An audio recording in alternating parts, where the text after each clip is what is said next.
آج اگر حکومت پوچھ لیتی ہے کہ یہ مال کہاں سے آیا، یہ بلیک منی ہے یا وائٹ منی، تو لوگوں کو جان کے لالے پڑ جاتے ہیں اور پھر ساری رات جو ہے وہ ٹیبل پہ وکیل بھی بیٹھا ہوتا ہے کہ کسی طرح سے ہم اس مشکل سے نکل جائیں اور ثابت کریں کہ یہ مال ہمارا کمایا ہوا ہے۔ یار حکومت پوچھ لے تو راتوں کی نیند اڑ جاتی ہے جب رب نے پوچھ لیا، اور وہ پوچھے گا، قدم ہٹنے نہیں دے گا، وہ پوچھے گا من این اکتسبہ، کہاں سے کمایا۔ بہت سارے لوگ ہیں جو مال کماتے ہوئے اس کو بھول جاتے ہیں کہ ہم مال کیسے کما رہے ہیں۔ فرمایا کہ میری امت پہ ایک ایسا زمانہ آئے گا کہ لوگ اس بات کو فراموش کر دیں گے کہ جو ان کے پاس مال آ رہا ہے وہ حلال ذریعے سے آ رہا ہے یا حرام ذریعے سے آ رہا ہے۔ مال کی محبت اس قدر غالب ہو جائے گی کہ حلت اور حرمت اٹھ جائے گی، اور جب کوئی شخص اس مقام پہ پہنچ جاتا ہے، طمع اس قدر بڑھ جائے، پھر سمجھو کہ اس نے قیامت کے دن اللہ کے حضور سخت شرمندگی کا اہتمام کر لیا ہے،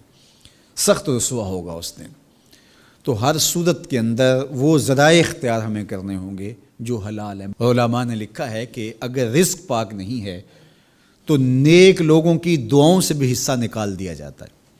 یعنی ایک تو اس کی اپنی دعا قبول نہیں ہوگی، دوسرا نیک لوگ جو دعائیں مانگتے ہیں، اللہ پوری امت پہ رحم کر، پوری امت کی خیر فرما، تو اس شخص کا حصہ نیک صالحین لوگوں کی دعاؤں سے نکال دیا جاتا ہے۔ تو قیامت کے دن اللہ اپنے حضور سے بندوں کے قدم ہٹنے نہیں دے گا جب تک یہ سوال نہیں پوچھ لے گا کہ تم نے رزق کمایا کہاں سے۔ اور پھر دوسرا سوال ہوگا کہ وفیما انفقہ، اس کو خرچ کہاں کیا۔ عمومی طور پہ ہم اس پہ تو زور دے دیتے ہیں کہ مال حلال ذریعے سے کمانا چاہیے، کسی سے زیادتی نہیں کرنی چاہیے، جھوٹی قسم سے مال نہیں کمانا چاہیے، کسی کو دھوکہ دے کے مال نہیں کمانا چاہیے، مال کمانے کے ذرائع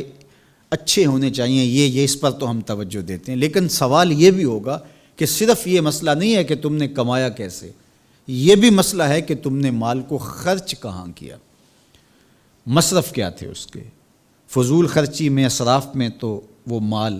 حلال کی کمائی تم نے ضائع تو نہیں کر دی۔ ہمارے مالک نے تو ہمیں جو مال ہے اس کو بے وقوف لوگوں کے ہاتھوں میں دینے سے منع کیا ہے۔ بچے ہیں جو مال کے مصرف کو نہیں جانتے، اس طرح گھر کی وہ خواتین جو مال کے مصرف کو اچھی طرح نہیں سمجھتی اور فضول خرچی کرتی ہیں، تو شوہر کی ذمہ داری ہے کہ وہ اخراجات کنٹرول کرے۔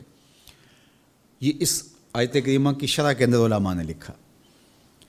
کہ بے وقوفوں کو مال نہ دو، چونکہ وہ اگر غلط جگہ پہ خرچ کریں گے جہاں خرچ نہیں کرنا چاہیے تھا تو اس کا حساب آپ کو دینا پڑے گا۔ تو مال کو خود بھی ایسی جگہ پہ خرچ نہ کریں اور مال کا امین ان کو نہ بنائیں جو ایسی جگہ پہ خرچ کریں جو اس کا مصرف نہیں ہے۔ تو جو مال فضول خرچی میں اڑا دے تو اس سے بھی پوچھا جائے گا، اور جو حرام میں لگائے، سراسر حرام میں لگائے، اس مال سے عیش و عشرت کرے، اس مال سے